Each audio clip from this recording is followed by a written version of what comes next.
Hello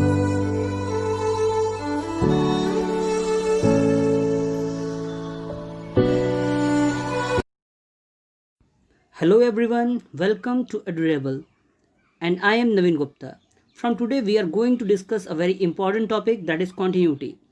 अब जैसा कि हम लोग जानते हैं कि continuity आपके इंटरमीडिएट में एक इम्पॉर्टेंट रोल प्ले करता है और हम लोग continuity एंड डिफरेंशियबिलिटी एक साथ में पढ़ते हैं।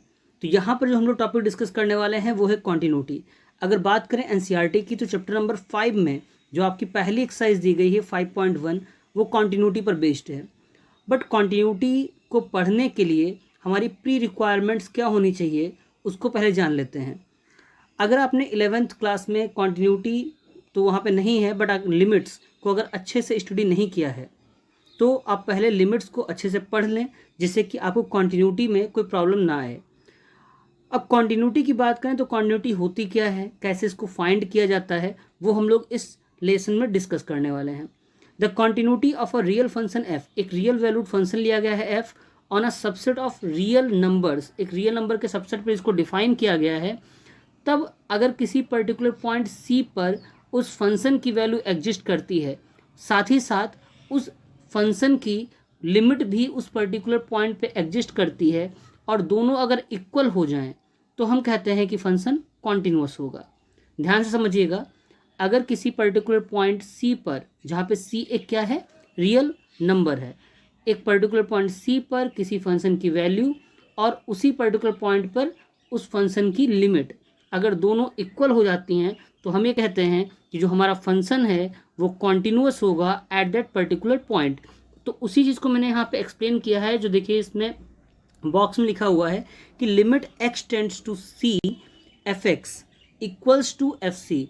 अगर ये दोनों वैल्यू इक्वल होती हैं तो हम कहते हैं कि function is continuous at X is equal to C. चलिए देखते हैं आगे। A real function F is said to be continuous if it is continuous at every point in the domain of F. यानी कहने का मतलब ये है, अगर एक किसी फंक्शन को क्लोज्ड इंटरवल ए कोमा बी में डिफाइन किया गया है तो उस इंटरवल के हर एक पॉइंट पर, चाहे वो एंड पॉइंट ए और बी ही क्यों ना हो, हर पॉइंट पर फंक्शन की जो वैल्यू होती है वो आपकी एग्जिस्ट करेगी। या ये कह सकते हैं कि एक पर्टिकुलर पॉइंट सी पर अगर बात की जाए तो left hand limit, right hand limit और फंक्शन की जो वैल्यू है वो तीनों इक्वल होनी चाहिए। लेफ्ट हैंड लिमिट निकालने का तरीका होता है limit x tends to c minus, जैसे मान लीजिए पॉइंट सी की बात कर रहे हैं तो limit x tends to c minus f x. Right hand limit की बात होगी तो limit x tends to c plus f x और फंक्शन की value at that particular point यानी कि एफ सी। अगर ये तीनों इक्वल आती हैं तो हम कहते हैं कि function is continuous at point c. अगर इनमें से कोई भी एक वैल्यू इक्वल नहीं है, यानी left hand limit is not equal to right hand limit है या राइट हैंड लिमिट फंक्शन की वैल्यू की इक्वल नहीं है, कोई भी अगर एक चीज़ इक्वल नहीं होती है तो फंक्शन उस पर्टिकुलर पॉइंट पर डिसकॉन्टिन्यूअस कहलाता है।